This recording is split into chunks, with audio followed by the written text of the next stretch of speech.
The images in John's Gospel, shepherd, sheep, gate, thief, may feel distant, yet they speak directly into our lives.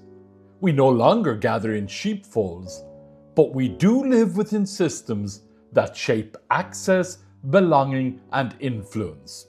Apartment blocks with coded entry, digital platforms, curated feeds. The real question is not about sheep and fields, but about guidance. Who is shaping our lives now? And where are we being led? In our first reading from the Acts of the Apostles, people find themselves unsettled and unsure. Their question is simple and urgent: what are we to do? That question belongs to our moment too. Faced with rapid change, the instinct is to keep up. But the deeper need is to pause and ask what kind of life we are being drawn into. The second reading from the first letter of St. Peter offers a quiet image. Christ as the one who watches over the soul, not by control, but by care. That distinction matters. Much of our digital world is built on prediction and influence, guiding choices, shaping behavior. But true guidance does not steer from a distance. It walks alongside. It respects freedom while remaining attentive. So who are the shepherds now? The role has widened. Shepherds are not only clergy, but also parents, teachers, mentors, and those who design the systems people rely on.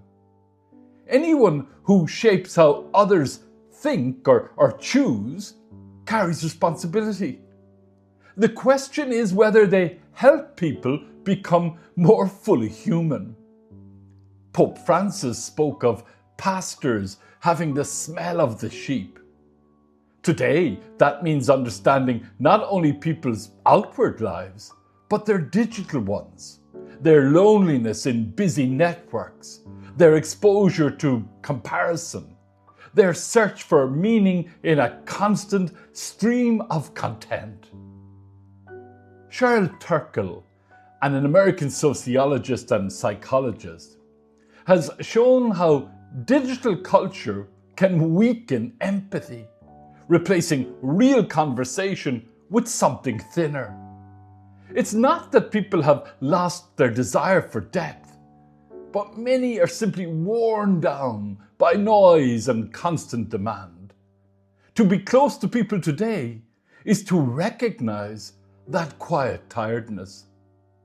If shepherds have changed, so too have the sheep. They are thoughtful, but also exposed. In a world where attention is constantly sought, vulnerability can easily be drawn into systems that profit from it. Shoshana Zuboff, an American scholar of digital society, has shown how personal experience is tracked and used to shape behavior. We are all navigating spaces that know much about us without necessarily caring for us. This brings us to the gate. A gate protects what matters. In our time, that raises a simple question: what do we allow into our lives? Not every voice deserves equal weight. Not every influence leads to growth. Gatekeepers are those who help shape these boundaries. Parents guiding children, educators forming habits, leaders setting limits, designers deciding what systems encourage. Their task is not to resist change, but to make wise choices about what is welcomed and what is not. And as in the Gospel, there are contemporary thieves. Forces that quietly draw people away from what is life-giving. Not always people, but patterns, Systems that feed on distraction, stir anger, weaken trust, or offer the appearance of connection without its depth. Shannon Valor, an American philosopher of technology, suggests that AI reflects our own habits back to us. The danger is not only what these systems do, but how easily we adjust to them.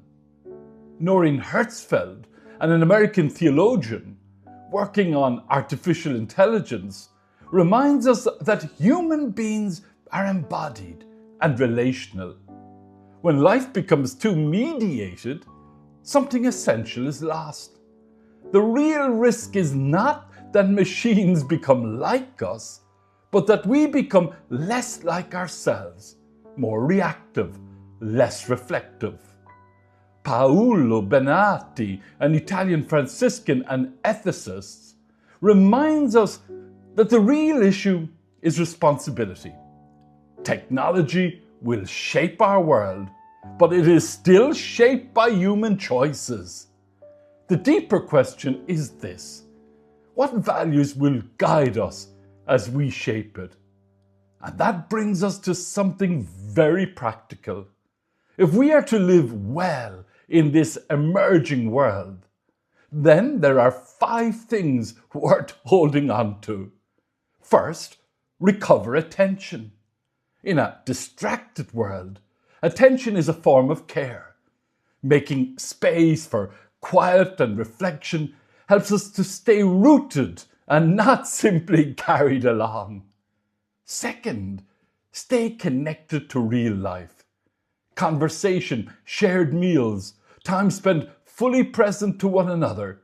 These are not small things. They are what keep us grounded in what is human. Third, learn to set limits, not by rejecting technology, but by using it wisely, stepping back from constant reaction and choosing presence over immediacy. Fourth, practice judgment.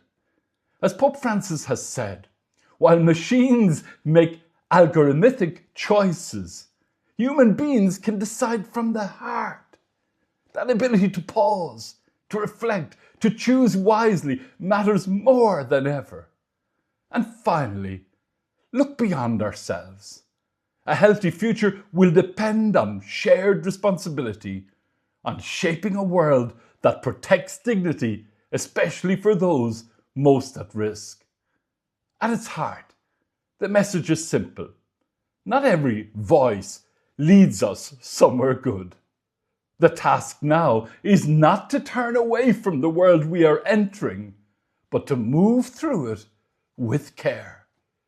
People still need to be known, heard and guided with care. And no system, however advanced, can take the place of that. Amen.